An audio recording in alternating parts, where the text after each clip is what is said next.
नमस्कार, आप देख रहे हैं मिशन ब्रीफ और आज के इस एपिसोड में हम बात करने वाले हैं भारत की वायु शक्ति से जुड़े 4 बेहद अहम अपडेट्स पर। आज के मिशन ब्रीफ में जानेंगे एएमसीए का अब तक का सबसे साफ और एग्रेसिव टाइमलाइन तेजस मार्क 1A की प्रोडक्शन रियलिटी और डिले की असली वजह, रफाल पर भारत का अब तक का सबसे बड़ा एक्सपेंशन प्लान और आखिर में भारत के यूएवी सेक्टर में बना इतिहास।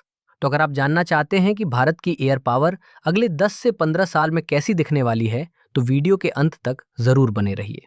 सबसे पहले बात भारत के 5th जनरेशन फाइटर एएमसीए की।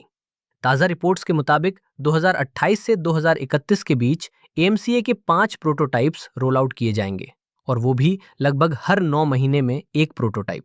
पहला प्रोटोटाइप होगा फ्लाइट एनवॉल्व और एरोडायनामिक्स के लिए, जबकि आखिरी प्रोटोटाइप्स सीधे वेपन्स इंटीग्रेशन और फायरिंग ट्रायल्स पर फोकस करेंगे।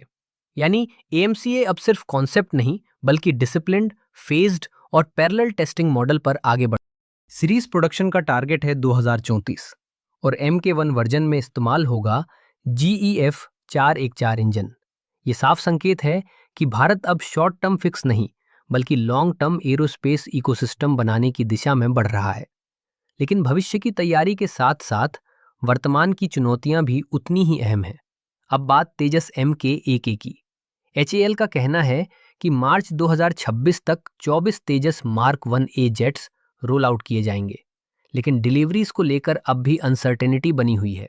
सबसे बड़ी वजह GEF 404 इंजन्स की डिलीटेड सप्लाई और नई एवियोनिक्स और मिशन सिस्टम्स का सर्टिफिकेशन साइकिल। असल में कुछ एयरक्राफ्ट पहले से रिजर्व इंजन्स के साथ उड़ान भर चुके हैं, जबकि बाकी जेट्स असेंबली स्टेज में खड़े हैं इंजन का इंतजार करते हुए।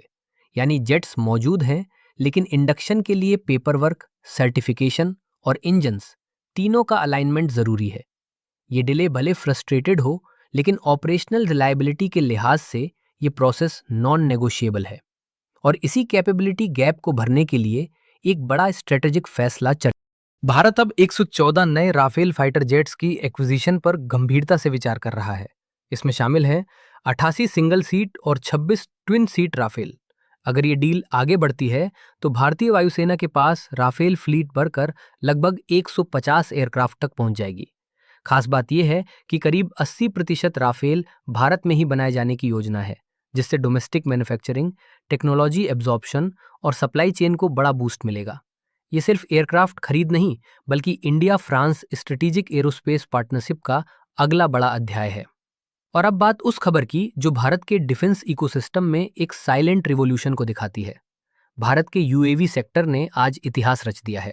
ओकुलो एरोस्पेस का सूवी V1 यूएवी अब आधिकारिक तौर पर DGCA टाइप सर्टिफाइड हो चुका है। ये पहली बार है जब भारत में किसी फिक्स्ड विंग यूएवी को full aviation grade certification SU-VIV-1 है। Solar electric long endurance high altitude capable UAV जो आवर्स नहीं बल्कि डेज तक हवा में बने रहने के लिए डिजाइन किया गया है। इस सर्टिफिकेशन का मतलब है अब इंडियन यूएवीज सिर्फ प्रोटोटाइप नहीं बल्कि ग्लोबल, डिप्लॉयबल और एक्सपोर्ट रेडी प्लेटफॉर्म्स बन चुके हैं। अगर आपको ये मिशन ब्रीफ पसंद आया हो तो वीडियो को लाइक करें, अपनी राय कमेंट्स में जरूर लिखें और इसे शेयर करें।